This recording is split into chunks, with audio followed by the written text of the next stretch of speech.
most interesting thing about this particular technology is that you can carry your digital world with you wherever you go with you. You can start using any surface or any wall around you as an interface.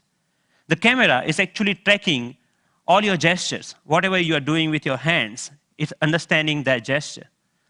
And actually, if you see, there are some color markers that in the beginning version we were using over there. You can start painting on any wall, that you stop by a wall and start painting on that wall. But we are not only tracking here one finger. We are giving you the freedom of using both of hands. So you actually can use both of your hands to zoom into or zoom out a map just by pinching operation over here. The camera is actually doing getting all the images, it's doing the age recognition and also the color recognitions, and so many small algorithms are going inside. So technically it's a little bit so complex, but it gives you an output which is more intuitive to use in some sense.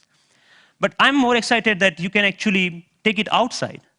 Rather than getting your camera out of your pocket, you can just do the gesture of taking a photo, and it takes photo for you. Right?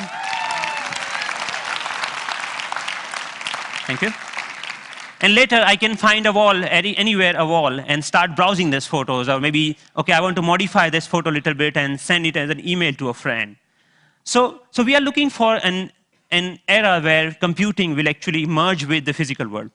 And of course, if you don't have any surface, you can start using your palm for simple operation. I'm here, I'm dialing a phone number just using my hand.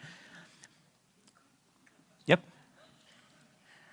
The camera is actually not only understanding your hand movements, but interestingly, it's also able to understand what objects you are holding in your hand.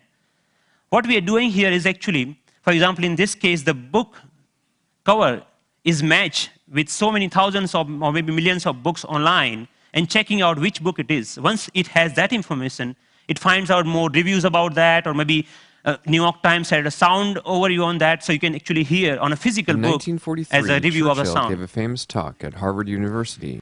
This was Obama's last visit last week Thank to you, MIT.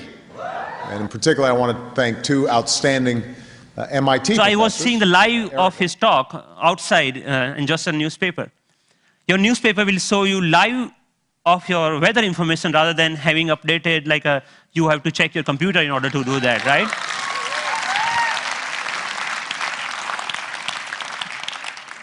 When I'm going back, I can just use my boarding pass and to check, oh, my flight has been how much delayed. Because at that particular time, I'm not feeling of opening my iPhone and checking out a particular icon.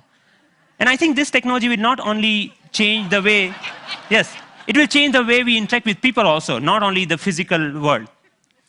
The fun part is I'm going to Boston Metro and playing Pong game inside the train on the ground, right? And I think the imagination is the only limit of what you can think of when this kind of technology